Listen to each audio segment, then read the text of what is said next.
ఉంటే మీరు అపార్థాలు తీస్తారు. లేడీతో ఫ్రీగా ఉంటే మీరు 3Dలో చూస్తారు. ఆట మగ దోస్తి మహాపాపమనే లోకమిదండి.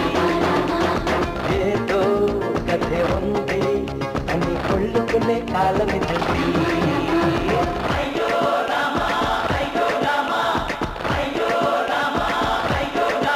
అరే అమ్మాయితో మాట్లాడితే మీరు అపార్థాలు తీస్తారు.